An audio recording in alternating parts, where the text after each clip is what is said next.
पिछले पार्ट में हमने देखा कि आंग कटारा और सोका के साथ क्योशी आइलैंड आया था, जहां उसे अवतार क्योशी मिली, जिन्होंने आंग को नॉर्दर्न वाटर ट्राइब जाने को कहा क्योंकि वहां कुछ बुरा होने वाला था। कमांडर जाओ को भी आंग के बारे में पता लग गया था और उसने ये बात फायर लॉर्ड ओजाई को बता दी। अब हमें अजुला को दिखाया जाता है, जो फायर लॉर्ड की बेटी थी। वो अपना बेस बदलकर किले में काम करने वाले लोगों में से गद्दारों का पता लगाती है, जो फायर लॉर्ड को मारना चाहते थे और ने धोखा देकर फायर लॉर्ड के पास ले आती है। फायर लॉर्ड अपनी बेटी से बहुत खुश होता है और वो उन गद्दारों को मार डालता है। वो अजुला को कमांडर से आया हुआ मैसेज दिखाता है और उसे कहता है कि तुम्हारे भाई ने वो काम कर दिखाया जो शायद ही कोई कर सकता था। उसने अवतार को ढूंढ लिया। अजुला को यह सुनकर अपने भाई से बहुत जलन होती है। दरअसल अजुला अपने भाई से बहुत ज्यादा नफरत करती है क्योंकि उसे अगला फायर लॉर्ड बनना था, पर उसका भाई रास्ते का काटा था, इसीलिए वो उसे बिल्कुल भी पसंद नहीं करती। अब हम आंग और उसके साथियों को देखते हैं, जो अर्थ बेंडर्स के शहर ओमाशु में पहुंच गए थे। वहीं राजकुमार जुको शिप में था, उसके साथ जाओ और आयरो भी थे। जाओ ये पता लगाने की कोशिश कर रहा था कि आंग कहाँ जा रहा है। तभी जाओ जुको से कहता है कि वो लोग बिना खाना खाए या बिना आराम किए लगातार नहीं चल सकते। वो जरूर किसी ज्यादा भीड़ वाले इलाके में रुके होंगे। आसपास का सबसे ज्यादा भीड़ भाड़ वाला इलाका ओमाशु शहर था, लेकिन वहाँ पर अभी भी अर्थ किंगडम का ही राज था। वो किसी फायर नेशन वाले को अंदर नहीं आने देते थे। अब आंग अपने दोस्तों के साथ शहर के अंदर जाना चाहता था, लेकिन वहाँ गार्ड्स थे और वो सभी लोगों को रोककर उनकी तलाशी ले रहे थे। वो बस अर्थ किंगडम के लोगों को ही अंदर जाने की परमिशन देते हैं। तभी वहाँ एक लड़का अपनी गाड़ी लेकर आता है। कटारा उससे उन्हें अंदर लेकर जाने के लिए कहती है। कटारा को देखकर वो लड़का मान जाता है। उसके पास कुछ कपड़े पड़े थे जो वो कटारा और सोका को पहना देता है, जिससे वो आसानी से अंदर आ जाते हैं। ओमाशु एक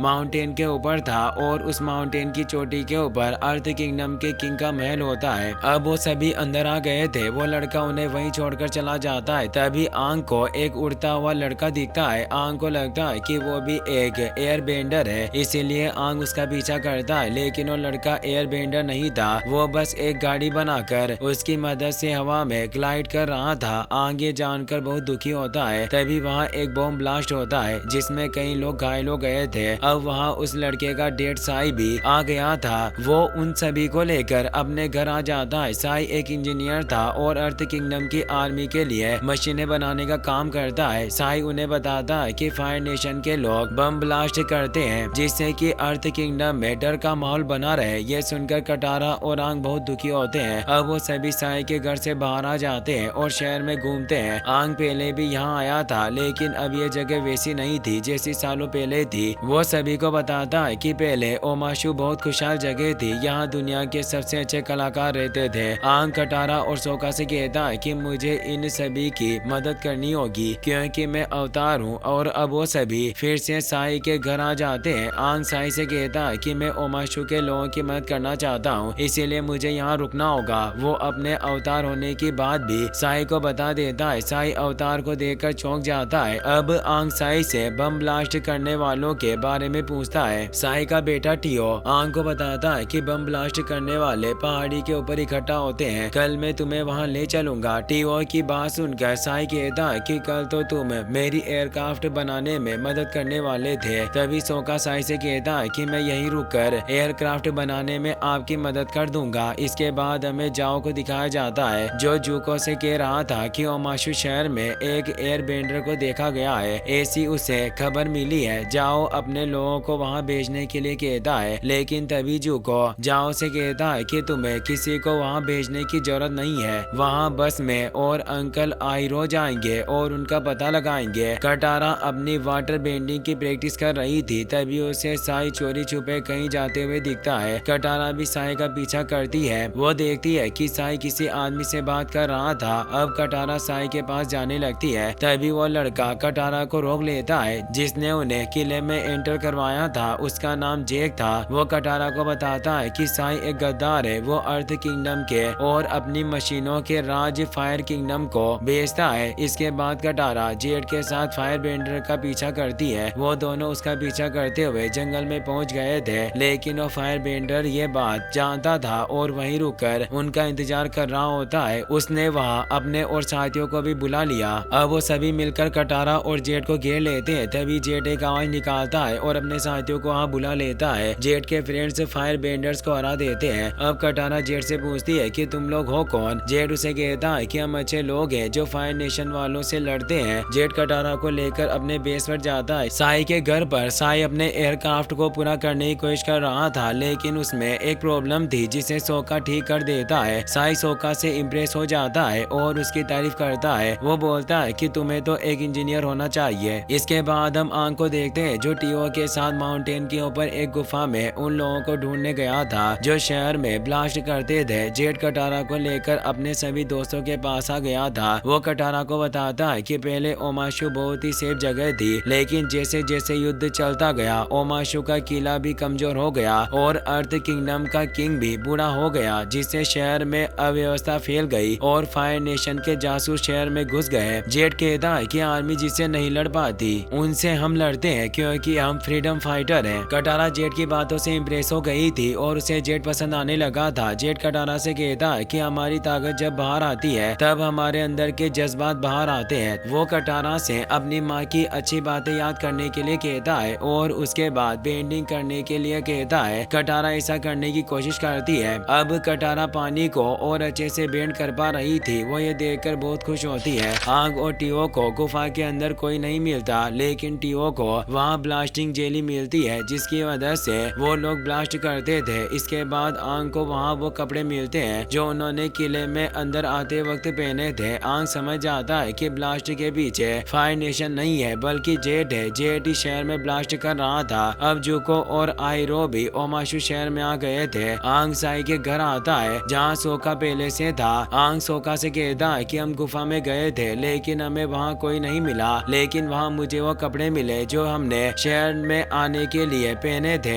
सोका आंग से कहता है कि तुम्हारा मतलब है कि ये ब्लास्ट फायर बेंडर्स नहीं कर रहे हैं बल्कि वो लड़का कर रहा है। तभी वहाँ कटारा भी आ जाती है। कटारा सभी से कहती है कि साई एक गद्दार है, लेकिन सोका उसकी बात नहीं मानता और उसे कहता है कि साई तो अभी तक हमारी मदद कर रहा था, वो गद्दार नहीं हो सकता। सोका कटारा से कहता है कि गद्दार तो वो लड़का है जो हमें इस शहर में लेकर आया था, वही शहर में ब्लास्ट करवाता है। लेकिन कटारा भी सोका की बात पर विश्वास नहीं करती क्योंकि वो जेट के साथ थी और जेट ने उसे कहा था कि वो एक फ्रीडम फाइटर है। अब इसी बात पर सोका और कटारा में झगड़ा हो जाता है। सोका कटारा को डांट देता है। कटारा सोका को गलत साबित करने के लिए वहाँ से बाहर आ जाती है। कटारा बाजार में जेट को ढूंढ रही थी, तभी जुको भी उसे देख लेता है। कटारा जेट से कहती है कि मुझे तुमसे कुछ बात करनी है, लेकिन जेट उसे मना करके कहता है कि अभी नहीं, अभी हम एक मिशन पर है। कटारा उसे पूछती है कि तुम क्या करने वाले हो, तो जेट कटारा को बताता है कि हमने साई के साथियों को तो खत्म कर ही दिया है और अब साई की बारी है और साई के साथ ही वो अर्थ किंगडम के राजा को भी मारना चाहता था क्योंकि उसे लगता था कि उसी की वजह से उसके शहर की ऐसी हालत हुई है।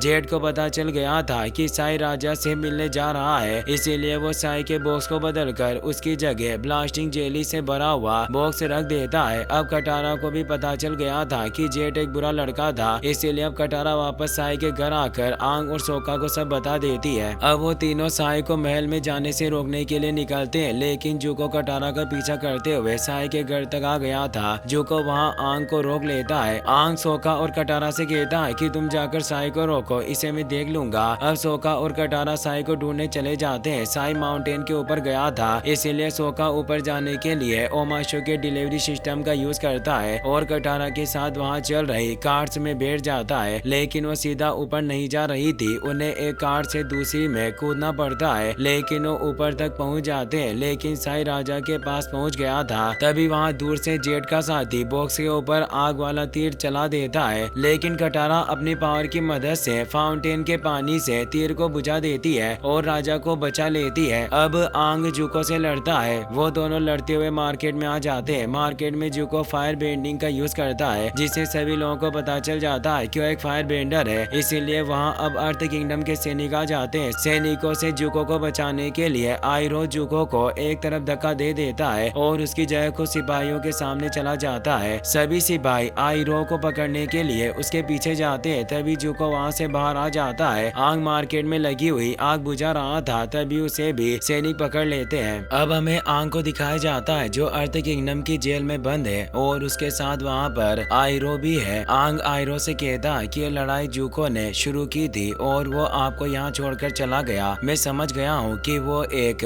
डरपोक किस्म का इंसान है। आयरो आंग से कहते हैं कि तुम गलत समझ रहे हो, वो ऐसा नहीं है। साई के घर में सोका साई से उसकी असलियत पूछता है तो साई उसे बताता है कि मैं फायर बेंडर्स की मदद कर रहा था, लेकिन मैंने ये सब टीओ के लिए किया है क्योंकि फायर बेंडर्स ने कहा था कि अगर मैंने उनका साथ नहीं दिया तो हमें मार देंगे और पूरे शहर को तबाह कर देंगे। साई सोका को समझाता है कि कई बार ना चाहते हुए भी वो काम करने पड़ते हैं जो हमें पसंद नहीं होते, लेकिन सोका और टीओ दोनों साई से नाराज थे। तभी वहाँ कटारा आती है और सोका से कहती है कि मुझे आंग का पता चल गया है, वो ओमाशु की जेल में है। इसके बाद हमें आंग को दिखाया जाता है जो जेल में था। उसे अर्थ किंगडम का अपना एक दोस्त याद आता है जिसका नाम भूमि था। बचपन में आंग और भूमि साथ ही खेलते थे और बहुत अच्छे दोस्त थे। अब आंग आयरो से कहता है कि युद्ध की शुरुआत फायर नेशन ने की है और वो इसे खत्म भी कर सकते हैं, लेकिन आयरो कहता है कि मेरा भाई फायर लॉर्ड ओजाई बीच का कोई रास्ता नहीं चुनता है, वो या तो हार जाएगा या पूरी दुनिया को जीत जाएगा। फिर आंग आयरो से कहता है कि आप जुको को समझ सकते हैं, आप उसके सबसे करीबी हैं और आपके उसके ऊपर कई सारे एहसान भी होंगे, लेकिन आयरो कहता है कि वो नहीं मानेगा और एहसान मेरे उसके ऊपर नहीं है बल्कि उसके मेरे ऊपर है। इसके बाद हमें साई को दिखाया जाता है जो सोका और कटारा से कह रहा था कि ओमाशु की जेल माउंटेन के बीचों बीच है, वहाँ बस महल में से होकर जा सकते हैं। साई सभी से कह देता है कि हम उसे आंग को नहीं बचा सकते। तभी टीओ कहता है कि माउंटेन के नीचे छुपी सुरंगों से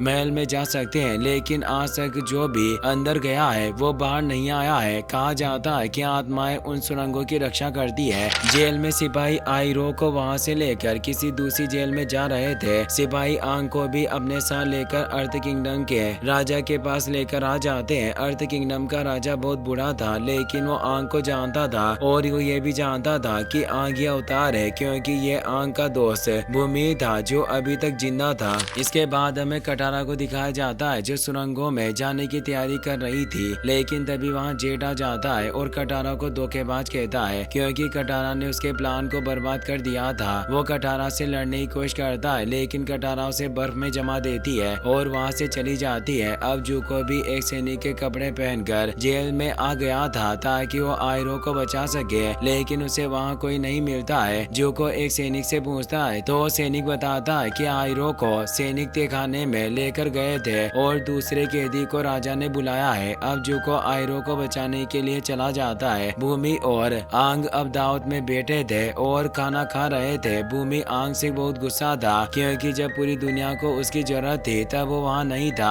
और बर्फ में जमा हुआ था। दरअसल बूढ़ा होने की वजह से भूमि सनकी हो गया था। वो आंग को सबक सिखाना चाहता था। सोका और कटारा भी अब सुरंगों में जाने के लिए एक गुफा में आ गए थे। वहाँ उन्हें कुछ लोग दिखते हैं जो गाना गाकर नाच रहे थे। वो लोग सोका और कटारा से पूछते हैं कि तुम लोग यहाँ क्या लेने आए हो। तभी सोका सुरंगों का नाम लेता है। सुरंगों का नाम सुनकर एक आदमी कहता है कि सुरंगें अभी शुरू भी नहीं हुई है। वो आदमी उन्हें सुरंगें बताता है और एक कहानी सुनाता है। वो कहता है कि एक बार दो फ्रेंड्स थी जिनका नाम ओमा और शू था। वो एक दूसरे से बहुत प्यार करती थी, लेकिन वो दोनों अलग अलग गांव से थी और उन दोनों गांवों के बीच में दुश्मनी थी, इसीलिए वो लोग उन्हें मिलने नहीं देते हैं। इसीलिए उन्होंने अर्थ बेजर से अर्थ बेंडिंग सीखी और एक माउंटेन के नीचे बहुत सारी सुरंगें बनाई ताकि वो एक दूसरे से मिल सके। लेकिन एक दिन ओमा शू के पास नहीं आई क्योंकि वो दोनों गांव की लड़ाई के बीच फंसकर मर गई थी। शू ओम की मौत से बहुत दुखी हुई और उसने अपने अर्थ बेंडिंग की पावर्स से दोनों गांव को घुटनों पर ला दिया, लेकिन उसने किसी को मारा नहीं और दोनों गांव के बीच की दुश्मनी खत्म करके एक ऐसा शहर बना दिया जहां सभी लोग खुशी से रहते थे। उन दोनों के नाम पर ही उस जगह का नाम ओमाशु रख दिया गया। वो आदमी सोका और कटारा से कहता है कि प्यार अंधेरे में रास्ता दिखाता है। अब सोका और कटारा सुरंगों के अंदर चले जाते हैं। सुरंग के अंदर बहुत अंधेरा था और वो दोनों अपने पीछे निशान लगाते हुए आगे बढ़ रहे थे। तभी उन्हें सुरंगों की छत पर चमकते हुए क्रिस्टल दिखते हैं। वो दोनों अपने लालटेन बुझा देते हैं और क्रिस्टल्स के पीछे जाने लगते हैं। उन्हें लगता है कि ये क्रिस्टल्स रास्ता दिखाने के लिए ही लगे हैं। वो आगे जाते हैं तो उन्हें रास्ता बंद मिलता है। वो फिर से पीछे जाते हैं तो वहाँ उन्हें उनके बनाए हुए निशान नहीं मिलते हैं और नई सुरंगें मिलती है, जिन्हें देखकर वो समझ जाते हैं कि सुरंगें जगह अपनी जगह बदल रही है। अर्थ किंगडम के सैनिक आयरो को जंगल के रास्ते तय खाने पर लेकर जा रहे थे, जहां आयरो को पूरी उम्र के लिए बंद कर दिया जाएगा। लेकिन आयरो रास्ते में कुछ चीजें फेंक देते हैं, जिनसे जुको को पता चल जाता है कि सैनिक आयरो को किस ओर लेकर गए हैं। सैनिकों का कमांडर आयरो को टॉर्चर कर रहा था, क्योंकि उसके भाई को भी युद्ध के वक्त आयरो की सेना ने मारा था। दरअसल आयरो पहले फायर नेशन की आर्मी के कमांडर थे। पूरी दुनिया उनसे डरती थी, लेकिन युद्ध में ही उनका बेटा मारा गया और उसके बाद उन्होंने भी युद्ध में जाना छोड़ दिया था और अपने काम से इस्तीफा दे दिया था। सैनिक आयरो को लेकर आगे बढ़ी रहे थे, तभी वहाँ जुको आ जाता है और सभी सैनिकों को मारने लग जाता है। वो आयरो को छुड़ा देता है। अब वो दोनों मिलकर वहाँ से भागने की कोशिश करते हैं, लेकिन सैनिकों का कमांडर उन्हें रोक लेता है। आयरो कमांडर को बीट कर देते हैं, लेकिन उसे मारने नहीं देते और जिंदा छोड़कर जाने लगते हैं। तभी वो कमांडर पीछे से आयरो पर अटैक करता है, जिससे आयरो घायल हो जाता है। जुको उस कमांडर को मारकर बेहोश कर देता है और आयरो को लेकर वहाँ से निकल जाता है। महल में भूमि आंग को लेकर एक लड़ाई के हॉल में जाता है और आंग को लड़ने की चुनौती देता है। वो आंग से कहता है कि हम तब तक लड़ेंगे जब तक कि कोई मर ना जाए। आंग ये सुनकर चौंक जाता है। भूमि समझ गया था कि आंग की सोच बच्चों वाली है। वो हर चीज को एक खेल की तरह देखता है, इसीलिए वो आंग को ये बताने के लिए कि दुनिया में कुछ भी बच्चों का खेल नहीं है, आंग के सामने एक ऐसी चुनौती रखता है जिसमें आंग जीते तो भी उसका नुकसान हो और हारे तो भी नुकसान हो। अब हम कटारा और सोका को देखते हैं, जो अब सुरंगों में भटक गए थे। तभी उन्हें एक जानवर की आवाज सुनाई देती है। वो उस आवाज को सुनकर डर जाते हैं। तभी उनके सामने से एक बहुत बड़ा अर्थबेजर दीवार को तोड़कर बाहर आ जाता है। वो बहुत गुस्से में लग रहा था। वो दोनों अर्थबेजर से बचकर भागते हैं, लेकिन आगे रास्ता बंद हो गया था। अब वो दोनों फंस गए थे और बेजर उनके बहुत पास आ गया था, लेकिन तभी वो एक दूसरे का हाथ पकड़कर आंखें बंद कर लेते हैं। वो दोनों भाई बहन थे और एक दूसरे से प्यार करते थे, लेकिन वो बेजर रुक जाता है। अब कटारा उस आदमी की बात को समझ जाती है। उसने कहा था कि अंधेरे में प्यार ही रास्ता दिखाता है। उसके कहने का मतलब था कि अर्थबेजर से प्यार को महसूस कर सकते थे और देख नहीं सकते थे, वो रास्तों को महसूस करते थे। अब कटारा सोका से कहती है कि अगर हम इसे प्यार से कहें तो ये हमारी बात मानेगा। कटारा की बात सुनकर सोका बेजर से कहता है कि हमें महल तक जाना है, प्लीज हमें महल तक का रास्ता दिखा दो। सोका की बात सुनकर बेजर एक दीवार को खोदने लग जाता है और एक नई सुरंग बनाता है। दरअसल वो बेजर महल तक जाने का रास्ता बना रहा था। अब सोका और कटारा भी उसके पीछे पीछे जाते हैं। महल में भूमि आंग के ऊपर अटैक कर रहा था, लेकिन आंग उससे नहीं लड़ना चाहता था, इसीलिए आंग बस भूमि के अटैक से बचने की कोशिश कर रहा था और खुद भूमि के ऊपर अटैक नहीं कर रहा था। भूमि आंग के ऊपर एक के बाद एक अटैक कर रहा होता है। वो आंग को मारने की पूरी कोशिश कर रहा था, क्योंकि वो समझ रहा था कि आंग एक ऐसा अवतार है जो अवतार बनने के काबिल नहीं है। अगर वो मर गया तो उसकी जगह कोई और अवतार बनेगा जो दुनिया को बचाएगा। भूमि आंग के ऊपर एक बड़ा पत्थर गिराता है, जिसे आंग अपने पावर से रोक लेता है, लेकिन तभी भूमि के ऊपर भी एक पत्थर गिरता है। भूमि उसके नीचे दबने वाला था, तभी आंग अपनी पावर से उसके ऊपर गिर रहे पत्थर को भी हवा में ही रोक लेता है। आंग भूमि से कहता है कि मैं दोनों पत्थरों को एक साथ नहीं रोक सकता हूँ, वहाँ से हट जाओ, जिंदगी कोई खेल नहीं होती। लेकिन भूमि आंग से कहता है कि जिंदगी खेल ही है, जिसमें हमें बहुत मुश्किल फैसले लेने पड़ते हैं। वो आंग से कहता है कि इसे मेरे ऊपर गिरने दो और जीत जाओ। भूमि कहता है कि आंग तुम मुझे मारकर ये सीखोगे कि अवतार बनना बच्चों का खेल नहीं है। आंग ने दोनों पत्थर को रोक कर रखा हुआ था। तभी वहाँ कटारा और सोका आ जाते हैं। सोका भूमि को पत्थर के नीचे से हटा देता है। अब आंग भी पत्थर को छोड़ देता है। भूमि आंग से कहता है कि तुमने चीटिंग की है, तुमने ये खेल अकेले नहीं खेला। लेकिन आंग कहता है कि तुम गलत हो, हम अपने दोस्तों की मदद ले सकते हैं और मैं अपने दोस्तों की मदद से ही दुनिया को बचाऊंगा। अब आंग अपने लॉकेट में लगी सीटी को भूमि को दिखाता है, जो आंग को भूमि नहीं दी थी। सीटी को देखकर और आंग की बातें सुनकर भूमि का गुस्सा शांत हो जाता है और उसे विश्वास हो जाता है कि आंग दुनिया को बचा सकता है। अब वो सभी महल में बाहर आ जाते हैं। साई ने सिपाहियों को बता दिया था कि फायर नेशन की सेना अर्थ किंगडम पर अटैक करने के लिए आ रही है और अब अर्थ किंगडम उनसे लड़ने के लिए तैयार था। भूमि आंग और उसके दोस्तों से कहता है कि हम अपना ख्याल रख लेंगे, लेकिन अवतार को अभी कहीं और भी जाना है, इसीलिए तुम सभी यहाँ से चले जाओ। जुको और आयरो भी पानी के रास्ते अर्थ किंगडम से निकल जाते हैं। आयरो को जुको की एक पुरानी बात याद आती है। जब जुको अवतार को ढूंढने के लिए निकल रहा था तब वो अकेला था, लेकिन आयरो जुको को अकेले नहीं जाने देना चाहते थे, इसीलिए वो जुको के साथ सफर पर चलने की जिद करते हैं। लेकिन जुको उनसे कहता है कि मुझे किसी बड़े की जरूरत नहीं है। जुको की बात सुनकर आयरो कहते हैं कि मैं एक दोस्त बनकर तुम्हारे साथ चलूंगा। दरअसल आयरो के बेटे के मरने के बाद उन्होंने जुको को ही अपना बेटा मान लिया था और वो नहीं चाहते थे कि जुको अपने डैड फायर लॉर्ड के रास्ते पर चले। लेकिन जुको अपने डैड की नजरों में एक अच्छा बेटा बनना चाहता था। आयरो ने उसे बहुत समझाने की कोशिश की, लेकिन वो नहीं समझ रहा था। जुको को भी आयरो से बहुत प्यार था और वो भी आयरो की बहुत चिंता करता था। इसी के साथ ये एपिसोड यहीं पर खत्म हो जाता है।